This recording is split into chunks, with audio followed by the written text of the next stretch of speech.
Our top story today, Canada reaches a landmark trade deal with China.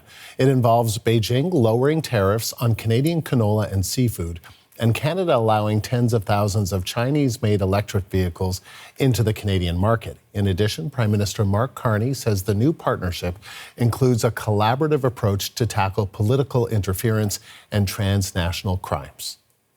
Part of the agreement includes a security aspect, greater cooperation between law enforcement on a series of cross-border crime issues. That's the kind of progress we need in order to address a range of issues, including illicit narcotics, but as well as interference. And then the second is that we have an understanding. These are some of the issues that we discuss in terms of our expectations in Canada, our red lines in terms of preventing foreign interference, not tolerating foreign interference, and addressing it when we see it. A public inquiry last year found Beijing to be the most active perpetrator of foreign interference in Canada, using proxies and diplomatic officials to control and influence the diaspora community. In April, Carney described Beijing as the biggest security threat facing Canada, citing Chinese political interference and its activity in the Arctic. Beijing insists it does not meddle in other countries' affairs. We stand up for democracy, territorial integrity, rights to self-determination. We respect the differences in each other's systems.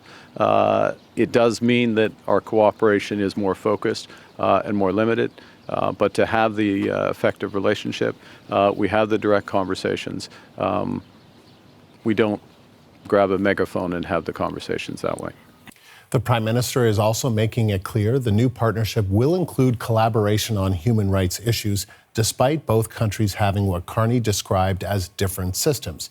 China's record on human rights and acts of repression came up a few times during Carney's press conference, including the recent conviction of pro-democracy figure Jimmy Lai.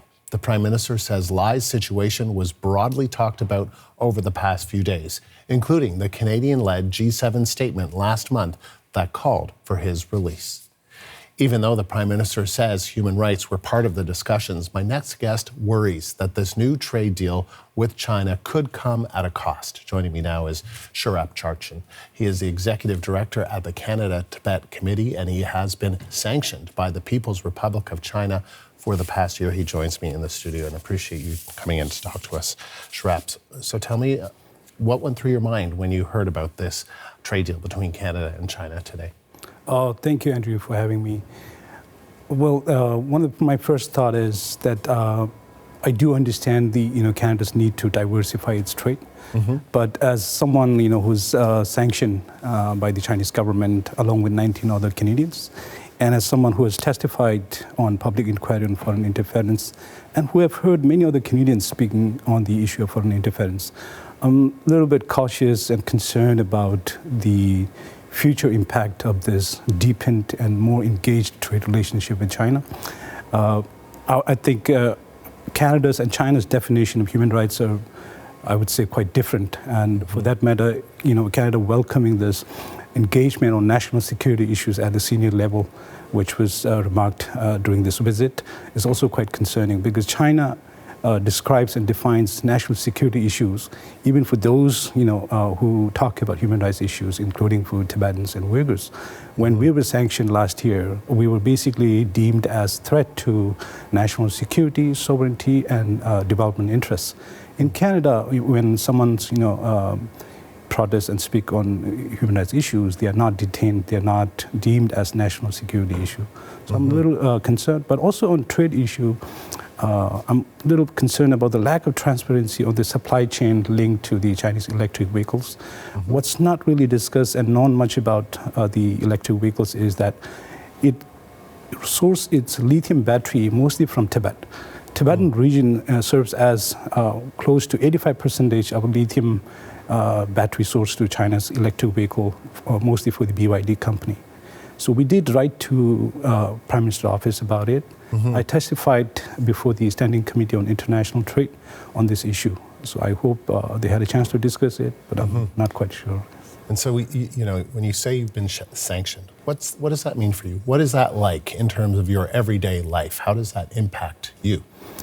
Yes, as an individual who's sanctioned by one of the most powerful countries, who's known for the blatant violations of human rights, it's quite concerning.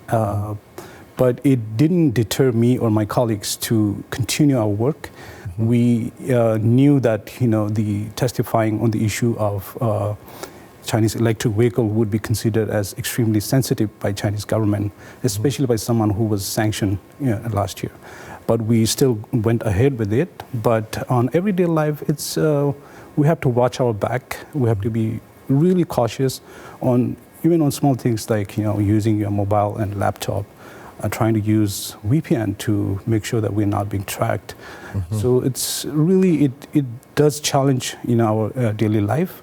But we were sanctioned because we spoke out on issues that were very important to us, and we will continue to speak out. All right, from here, you said that this could give China more leverage. Can you explain a little bit of that?